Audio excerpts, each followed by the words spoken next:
Redemption requires accountability, remorse, and transformation, and when those are absent, mercy only enables further harm. You owe it to yourself to protect your heart from repeated wounds. You owe it to yourself to surround yourself with people who cherish your trust, not exploit it. When someone breaks your trust once, the pain is sharp. When they break it again, it is a warning. When it happens repeatedly, it is a clear message: walk away, because some people will never change, and holding on to them only holds you back from the peace and respect you deserve. If a person betrays your trust repeatedly, show them no mercy, not because you are cruel, but because you are wise enough to protect your heart and strong enough to let go. Holding on to someone who repeatedly betrays your trust is like holding on to a burning coal, hoping it won't burn you again. It's an act of hope that blinds you to reality. And the longer you stay, the more you risk losing your own sense of worth, your peace of mind, and your ability to trust not just them, but others as well. There is no kindness in enduring betrayal indefinitely. There is no loyalty in accepting a pattern of disrespect. True strength lies in recognizing when someone has shown you who they are and having the courage to walk away. To preserve your dignity, your heart, and your future, you must be willing to say no more. People who betray trust repeatedly are beyond redemption, not because we are unwilling to forgive, but because forgiveness without change is meaningless. It's a wound that doesn't just hurt, it shatters your sense of safety and makes you question everything about the relationship. Everyone makes mistakes. People slip up, say the wrong thing, or let us down sometimes. But betrayal is not a simple mistake. It is a conscious decision to violate the unspoken contract between people that promise to respect and protect each other's hearts. And when that decision is made once, it's painful when it happens twice. It's alarming when it happens again and again. It becomes undeniable. This person is not worthy of your trust. Repeated betrayal reveals a lack of respect and empathy. It shows a willingness to put their needs above your feelings, a disregard for your pain, and a failure to honor the relationship. They might apologize, promise to change, or explain away their actions, but their behavior tells the real story. Words mean little without lasting change, and repeated betrayal proves that the change will never come. Trust is the foundation of every meaningful relationship. It's the fragile thread that connects hearts, binds friendships, and cements partnerships.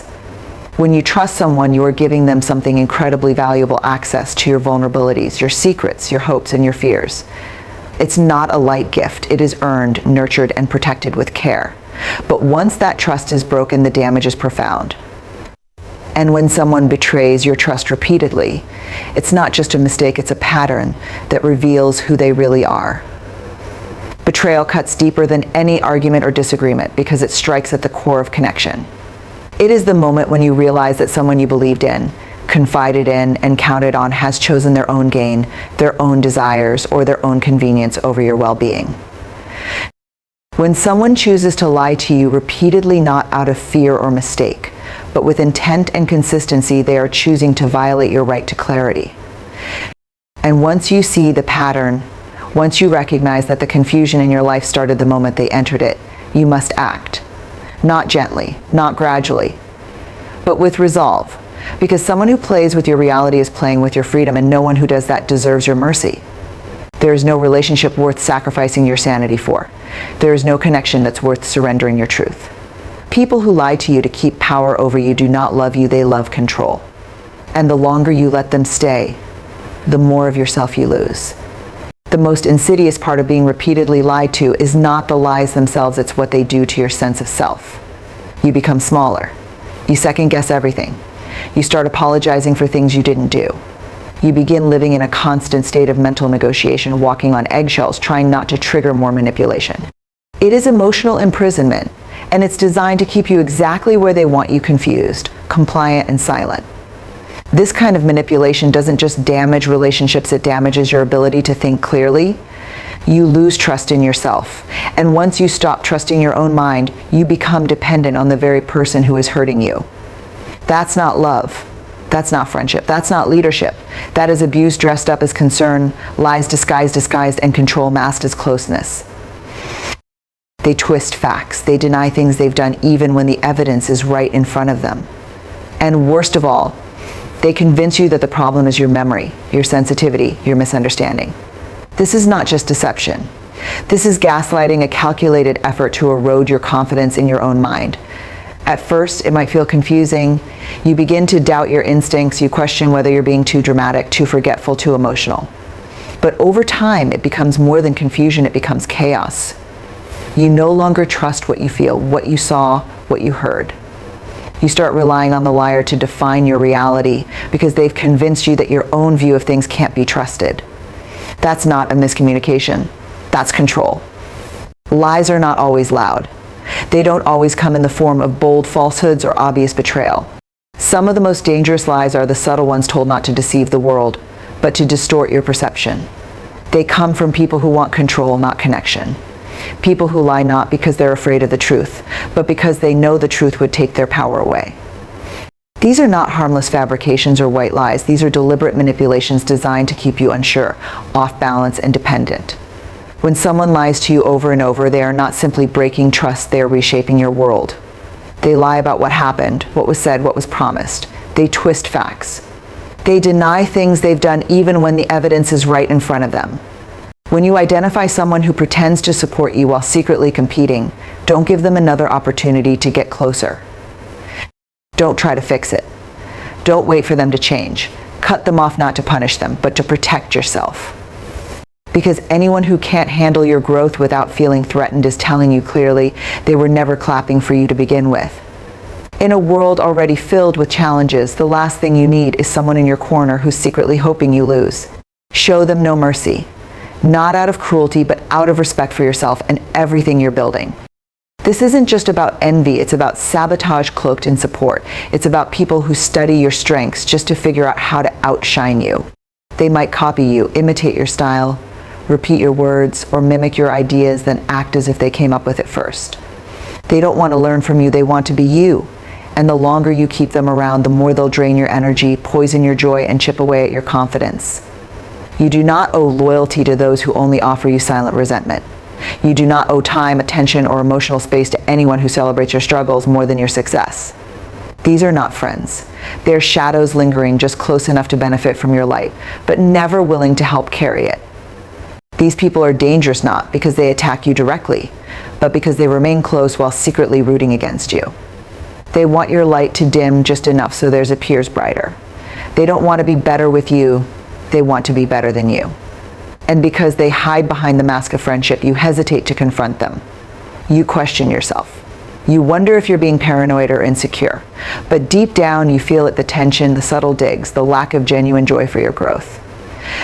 You can tell who they are by the way they disappear when you succeed and reappear when you fall. You can see it in how they always shift the focus back to themselves when you share something good. They don't listen to celebrate you, they listen to compete. And if you're not careful, you'll keep them close, mistaking proximity for loyalty. But closeness means nothing when the person beside you is secretly threatened by your existence.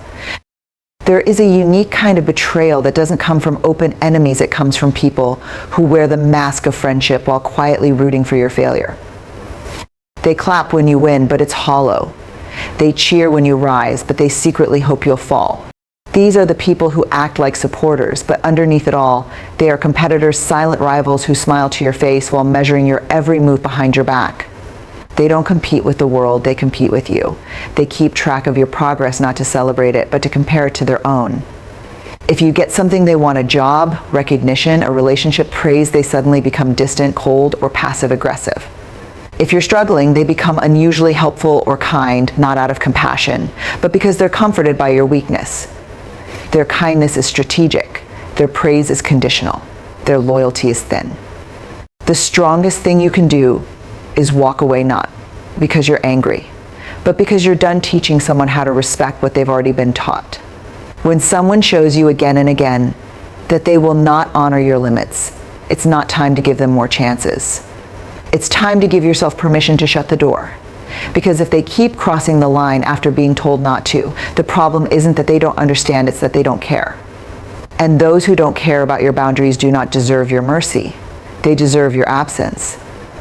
This behavior is manipulation cloaked in familiarity. It's a slow erosion of your sense of safety. And if you let it continue, if you show them mercy every time they cross the line, they will keep pushing until the boundary is gone and you're left wondering how you lost control over your own life. The truth is, people who do not respect your boundaries do not respect you. It's not about misunderstanding. It's not about communication issues, it's about disregard. And once you recognize that someone is no longer trying to be in your life, they are trying to control it, you must stop explaining, stop negotiating, and start removing. You owe no one repeated access to your peace. You owe no one the chance to repeatedly wound you with the same behavior you've already addressed. That your discomfort, your needs, and your voice are secondary to their desires. And that's when you have to decide who you are going to protect, your peace or their comfort. People who consistently cross boundaries are not confused. They are entitled. They believe they have a right to access your time, your emotions, your space whenever they choose. And when you finally say no, they will call you difficult, selfish, even cruel. But make no mistake, setting a boundary is not cruelty. Ignoring one is. These people often come disguised as friends, lovers, family members, or even mentors. They will tell you they care. They will say they understand. But their actions say otherwise. They come closer than you asked. They ask for more than you offered. They speak over your stop. They treat your no like a suggestion. And each time they do, they chip away at your self-respect, hoping you'll eventually stop defending yourself. Boundaries are not walls to keep people out. They are bridges to protect what matters most, your peace, your energy, your dignity. A boundary is a statement. It says, this is who I am. This is what I will accept. This is how I expect to be treated. And healthy people respect that. Even if they don't agree with your limits, they honor them because they care about you. But then there are people who see boundaries not as limits to respect, but as obstacles to push past. They test your lines. They ignore your words. They pretend not to understand. And then they apologize only to do it again. The first time someone crosses a line, it might be ignorance. The second time, it might be carelessness. But the third time, it's a message. It's a declaration that your boundaries don't matter to them. It takes courage to call these people out. It takes even more strength to stand your ground when they come for you. But make no mistake, these are not people in need of sympathy. These are people who need to face accountability. Because when someone makes a habit of climbing by cutting others down, they are not simply trying to rise, they are declaring that no one else deserves to stand beside them.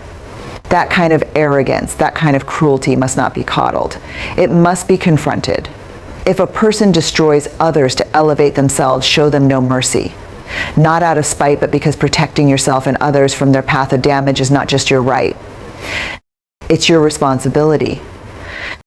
Because the longer they go unchecked, the more damage they do not just to individuals, but to entire environments.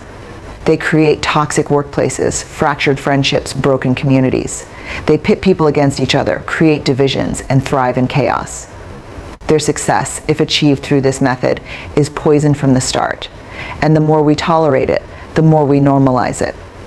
The most dangerous thing about these people is that they often succeed, at least for a time.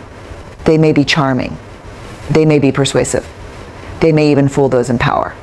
But underneath the surface, they are hollow. And everything they build will eventually collapse, because if you destroy others to reach the top, there's nothing solid to stand on when you get there. Sometimes they operate in subtle ways, undermining with passive comments, planting seeds of doubt in others, taking credit for your work in a room full of people, or quietly excluding you from opportunities. Other times they are direct, spreading rumors, attacking your character, exposing your flaws, or twisting your truth to turn others against you. And they almost always try to justify it. They'll claim it's just strategy, just business, just a joke, or worse, that you deserved it. But no one ever deserves to be diminished so someone else can shine.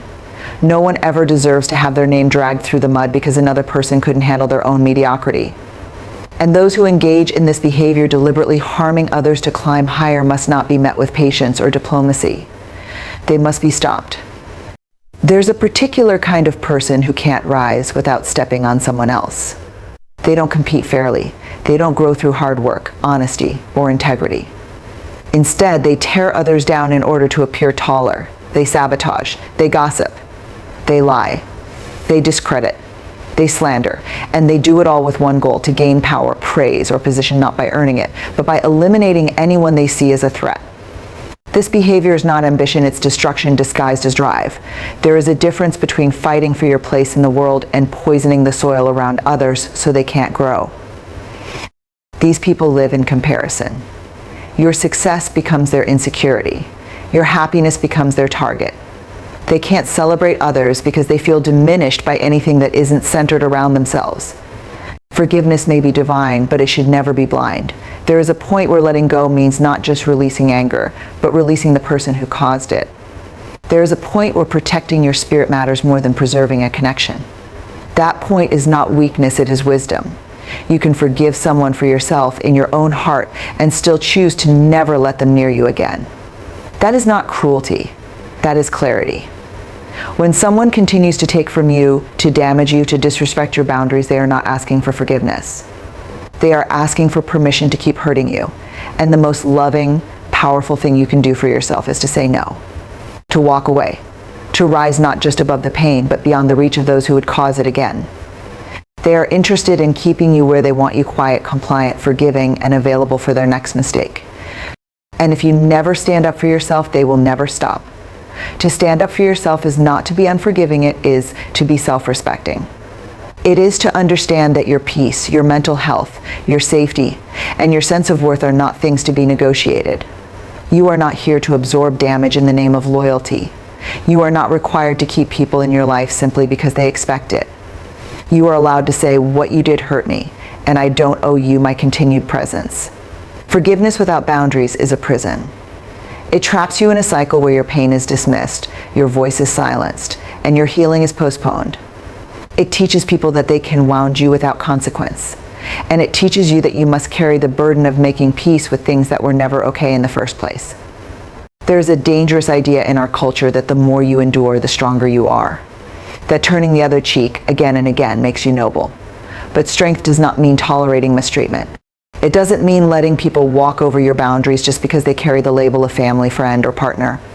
Strength is knowing when to say enough. It is knowing when to close the door and walk away, not because you are heartless, but because you have a heart that deserves peace. Some people will take your forgiveness as permission. They will take your grace as weakness. They will say the words "I'm sorry" without meaning a single syllable, only to repeat the same behaviors that hurt you the first time. These are not people who are interested in growth. Forgiveness is one of the most praised human virtues. We are told to forgive to find peace, to let go of anger, to rise above what was done to us. And there is truth in that. Forgiveness can be healing. It can free us from the weight of resentment and prevent pain from taking permanent root in our hearts. But what is rarely said out loud is that forgiveness has limits. It is not a blanket you throw over every wound. It is not a pass you give to those who repeatedly break you. True forgiveness is earned, not demanded. It is offered when there is remorse, when there is accountability, when there is change. Without those things, forgiveness is not strength, it becomes self-betrayal. We must never romanticize mercy to the point where we excuse evil. Forgiveness is not owed to those who never show remorse. Kindness does not require blindness. To protect the innocent sometimes means drawing hard lines. It means recognizing that not everyone deserves a second chance, and not every act deserves grace. Because when someone chooses to deliberately harm the innocent, they make a statement about who they are. And if we don't answer that statement with strength, we become part of the problem. Mercy should be given to those who stumble, not to those who strike. And when the innocent suffer because someone else decided to be cruel, we must never forget that silence and mercy can become complicity. Absence of empathy, you understand that there are people in this world who do not deserve your mercy. They deserve your boundaries. They deserve exposure. They deserve the full weight of consequences. It is not cruel to protect the innocent with intensity. It is not heartless to be unforgiving toward those who prey on others. In fact, it is necessary. Because what you tolerate, you endorse. And when deliberate harm goes unchecked, when it is explained away or softened with sympathy, it sends a message that it is okay, that it can be done again, that innocence is disposable. Some wounds don't come with bruises. Some battles don't involve fists. Sometimes the most violent thing a person can do is to break another's spirit with words, manipulation, or calculated silence. And when that pain is inflicted on someone who had no defense, who trusted, who loved, who believed, it is one of the most unforgivable acts. The innocent are seen as easy targets, those who won't retaliate, those who are too kind to recognize cruelty for what it is, or too young, too trusting, too powerless to defend themselves. Whether it's a child, an animal, an elderly person, or simply someone who has done no harm, the deliberate act of causing them pain reveals a darkness in a person that cannot be excused. This is more than just meanness. This is more than a bad attitude or a bad day. This is malice, cold, calculated malice. And the moment someone chooses to inflict that kind of harm, they forfeit the privilege of understanding. They forfeit the benefit of the doubt. They show us exactly who they are. And once you see that cruelty up close, once you witness the smirk behind the suffering, the satisfaction and the control, the absence of empathy, you understand that there are people in this world who do not deserve your mercy. There is something deeply disturbing about a person who harms the innocent not by accident, not in self-defense, but with intent, with clarity, and without remorse. When someone goes out of their way to hurt those who are defenseless, vulnerable, or unaware, they cross a line that separates human weakness from moral corruption. To deliberately target someone who cannot fight back, who has done no wrong, who is simply trying to live, is to commit a violation not just against that individual, but against the very fabric of what it means to be human. Innocence should never be a liability. It should never be something to exploit. And yet, for some, it is seen as an opportunity. To challenge abuse is not to be disloyal. It is to be courageous. To speak out is not to be disruptive, it is to be honest. Resistance in the face of tyranny is not a flaw, it is a duty. If those with power forget that they exist to serve and not to rule, then it is the responsibility of the people to remind them. Power should never be untouchable. It should be held to the highest standard, and when it is violated, it must be called out, confronted, and if necessary, stripped away. Because the moment we start showing mercy to those who abuse their power, we betray not only ourselves, but everyone still trapped under their control. But allowing it to go unchallenged always costs more in the long run, because unchecked power doesn't just affect individuals, it poisons entire systems. It breeds cultures of fear, corruption, and control. It teaches people that cruelty is strength and that submission is survival. When someone chooses to abuse their power, they forfeit the moral protections that come with that position. A leader who oppresses is no longer a leader, they are a tyrant. A parent who controls through fear is not guiding, they are dominating. A partner who dictates through threats is not loving, they are imprisoning. And such behavior should never be met with mercy. Not because we are cruel, but because justice demands a response. Respect for authority must never become blind obedience. Honor for a role must never eclipse accountability for the actions taken within it. As dangerous where truth becomes inconvenient and where justice becomes something selectively applied. They do not lead, they dominate. They do not inspire, they threaten. And often, the ones suffering under their rule feel trapped, convinced they must endure it or risk losing everything. These individuals count on that silence. They feed off of it. They count on people believing they have no choice. But abuse of power never stops on its own. It escalates, it spreads, and with every act of submission, with every injustice overlooked, the abuser becomes bolder, more entitled, more untouchable. This is why abuse of power must never be met with passivity. It must never be rationalized, minimized, or explained away. It must be met with resistance. Resisting abuse of power is not easy. It often comes with a price: reputation, relationships, even safety. Power in itself is not evil. It can be used to protect, to lead, to uplift. True power, when held with integrity, can create justice, build nations, and change lives for the better. But when power is abused, when it becomes a weapon instead of a responsibility, it becomes one of the most destructive forces known to humanity. And what makes abuse of power so insidious is that it often happens quietly, gradually, and under the pretense of order or authority. It hides behind titles, uniforms, reputations, or charm. It demands obedience without earning respect. It silences rather than listens. It punishes rather than guides. An abuser of power thrives on imbalance. They depend on fear, submission, and silence. They use their position, whether in a workplace, a family, a community, or a government, to bend others beneath them. They create environments where questioning becomes dangerous, where truth becomes inconvenient, and where justice becomes something selectively applied. It is our duty not just to protect ourselves, but to draw a line that says this ends here. When manipulation is uncovered, it must be confronted, not excused. When someone has shown they will lie, twist, and deceive to get ahead, it is not noble to look away. It is necessary to shut the door on them completely. Because those who make a game out of other people's lives deserve no mercy, only distance, exposure, and the full weight of the consequences they tried so hard to avoid. Manipulators thrive on second chances. They count on your kindness. They bank on your silence. But when someone has shown you that they will twist your reality to serve their needs, the most dangerous thing you can do is give them another opportunity. Mercy, in this context, is not compassion. It's a mistake. because people who manipulate others for personal gain are not just hurting individuals, they're poisoning environments. They destroy trust wherever they go. They erode teams, families, communities. They create chaos and call it coincidence.